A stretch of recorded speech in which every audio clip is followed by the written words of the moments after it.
Iran এক নতুন ক্ষেপণাস্ত্র আজকে সামনে এনেছে, যেটির নাম হাদিদ ১১০।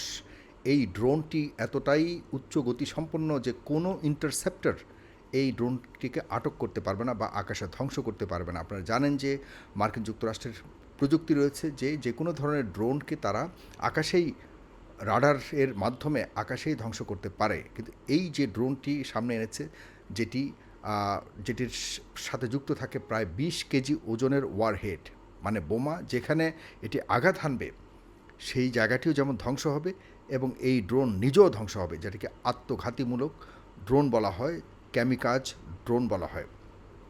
এই প্রযুক্তির খুবই নতুন প্রযুক্তির আধুনিক প্রজন্মের এই ড্রোন ইরানের ভবিষ্যতের যুদ্ধের অঙ্ক পাল্টে দিতে পারে।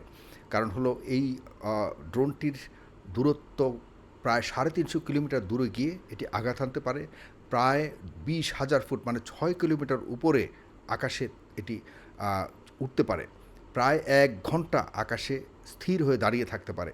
এরকম ড্রোন, আধুনিক প্রজন্মের ড্রোনকে মোকাবেলা করার শক্তি কতটা আছে, এখন এটা সামনে যুক্তরাষ্ট্রের জন্য চ্যালেঞ্জ হয়ে দাঁড়িয়েছে।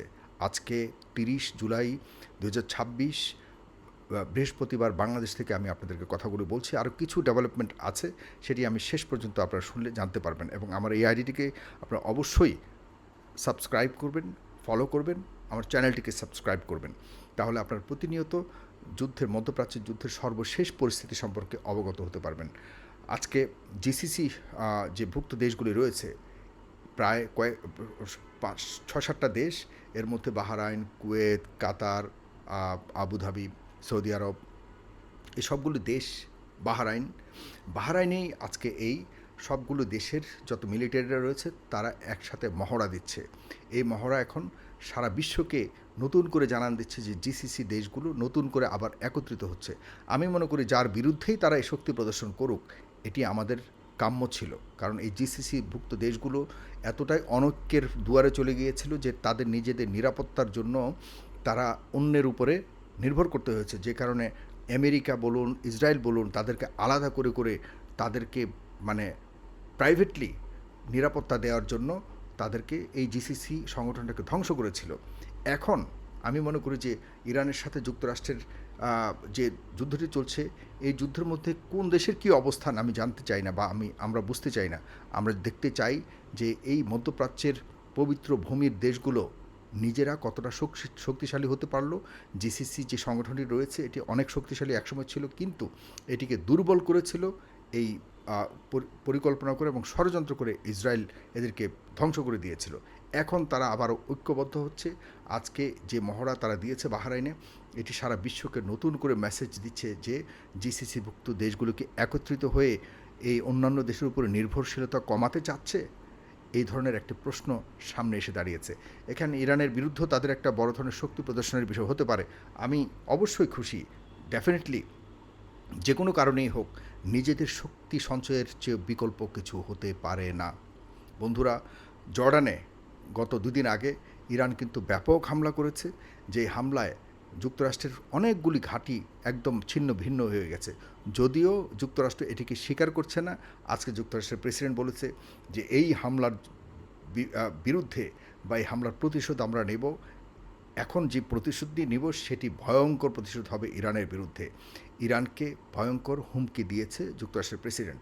কারণ হলো, এর আগে আপনারা জানেন যে মধ্যপ্রাচ্যের অন্যান্য যে উপসাগরীয় দেশগুলো রয়েছে সেখানে থাকা ঘাঁটিগুলির মধ্যেও কিন্তু ইরান ভয়ঙ্কর হামলা চালিয়েছে, যে কারণে সৌদি আরব এবং যুক্তরাষ্ট্র মিলে তারা কিন্তু ইরানের উপরও হামলা করেছে।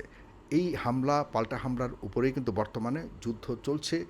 এবং আপনারা জানেন যে হরমুজ প্রণালী এতটাই গুরুত্বপূর্ণ যে হরমুজ প্রণালী নিয়ে এই বর্তমানে যে টানাটানি চলছে, এর একটি বিহিত করবার জন্য ওমান এবং ইরান দুই পক্ষ মিটিং করেছিল, আলোচনা করেছিল। সেখানে ওমান এমন একটি প্রস্তাব দিয়েছে যে প্রস্তাবটি না মেনে ইরান সরাসরি জানিয়ে দিয়েছে যে আমরা এমন একটি এই অঞ্চলটাতে হরমুজ প্রণালীকে এমন একটা নিয়ন্ত্রণ সিস্টেম করব যেখানে অবশ্যই ইরানের অবস্থান থাকবে প্রধান জায়গাতে, ইরানের নিয়ন্ত্রণ থাকতে হবে প্রধানতম অবস্থায়। সে কারণে ওমানের সাথে ইরানেরও এখন আলোচনার মধ্যে একটা ধীরগতি অথবা একটা দূরত্ব দেখা দিয়েছে। সুতরাং আমরা বলতে পারি যে বর্তমানে যুদ্ধটা সম্পূর্ণভাবে ইরানের পক্ষেই রয়েছে, কারণ ইরান যেখানেই যুক্তরাষ্ট্র একটু মাথা উঠে দাঁড়াবার চেষ্টা করছে, ইরান সেখানে হামলা করছে।